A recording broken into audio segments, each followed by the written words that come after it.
Hello and welcome back to another video, and today we have a different type of video for you guys. This is going to be a discussion video, not like the deck profiles and all those good videos that you guys are used to. I'm going to be today discussing what missing timing is and how missing timing works. To miss time and timing itself is one of the most complicated parts of Yu-Gi-Oh! And so I hope that this video will help you to better understand why a card misses time, when it happens, and how. Remember to like, comment, and subscribe, and let's get right into the video. The only kind of effects that are able to miss the timing are effects that are phrased when ... you can ... All other effects will never miss the timing under any circumstance. There are four main ways that an effect can imply activation. When ... you can ... effects, like the one of Botanical Girl, when ... this card, blah blah blah, you can ... If effects, as in the effect of Sangan, if this card is sent from the blah blah blah. When effects, like the effect of 7, when there are 3 face-up 7 cards. And after effects, like the effect of Big Evolution Pill after this card's activation. Basically, you are now probably wondering why this occurs the way it does, and the answer more so has to deal with the literal implications of these words. The phrase when ... you can ...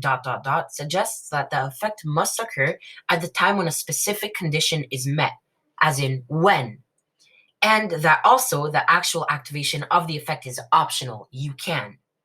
When these two factors are put together, this allows a card to literally miss its timing of activation if it is not the last thing to occur. Tributing Botanical Girl, as we can see over here, in order to summon a Jinzo, means that the summon of Jinzo is going to occur when we would need to activate the effect of Botanical Girl.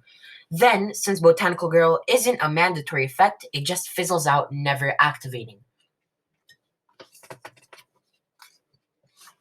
In contrast, if we were to tribute Sangan under these same circumstances, the effect of Sangan would resolve, even though it starts out with when effect.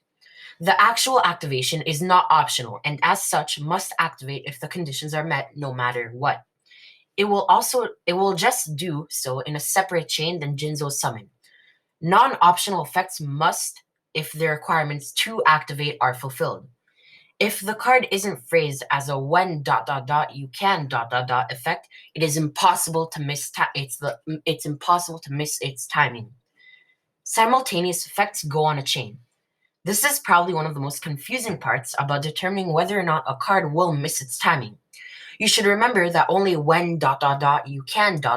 effects are capable of missing their timing, but there is still some confusion on what will actually cause these effects to miss their timing. Simultaneous effects go on a chain is saying that if two effects want to activate at the same time, even if they are optional, they go on a chain link rather than fizzling out. Only a mandatory effect that does not start a chain, like the summoning of a monster or a second part to an effect, can cause a card to miss timing. Simultaneous effects form chains according to this order. 1. Turn players' mandatory effects. 2. Non-turn players' mandatory effects. 3. Turn players' optional effects. And 4. Non-turn players' optional effects. The chain will, after this, resolve as usual. For example, let's say the turn player controls a Sangan and a Botanical Girl. The non-turn player also controls a Sangan and a Botanical Girl. The turn player activates Dark Hole, destroying all of the monsters on field. Then all 4 monsters' effects activate at the same time in the graveyard. The turn player's only mandatory effect is that of his Sangan, so the effect of his Sangan becomes Chainlink 1. The non-turn player's only mandatory effect is that of his Sangan, so the effect of the non-turn player's Sangan becomes Chainlink 2.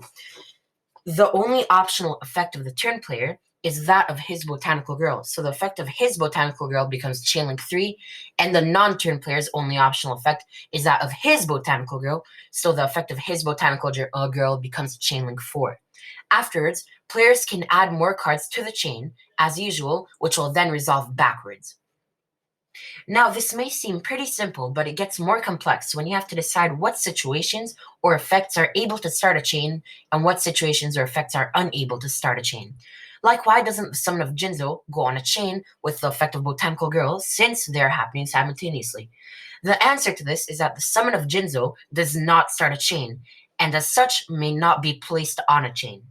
This same logic goes into cards like Soul Taker. If you did not know, Soul Taker will make cards miss their timing. For example, the turn player has no monsters on the field and a Soul Taker in their hand. The non-turn player controls the Botanical Girl once again. Turn player activates Soul Taker, targeting the opponent's Botanical Girl. The second effect of Soul Taker kicks in at the same time as the effect of Botanical Girl would need to activate, and since the second effect of Soul Taker does not start a chain, it may not start a chain with Botanical Girl. Botanical Girl therefore misses its timing, while the non-turn player gains the mandatory 1000 life points off of Soul Taker. As you can see, since the effect occurred simultaneously with Botanical Girl, it was unable to go on a chain, and therefore Botanical Girl's effect was not able to activate. Thank you guys so much for listening, and I hope you learned something new about what missing the timing actually means and how to deal with effects that do miss the timing. If you have any more or other questions, feel free to ask me in the comment section down below. Remember to like, comment, and subscribe, and I will see you guys in the next video. All right, peace.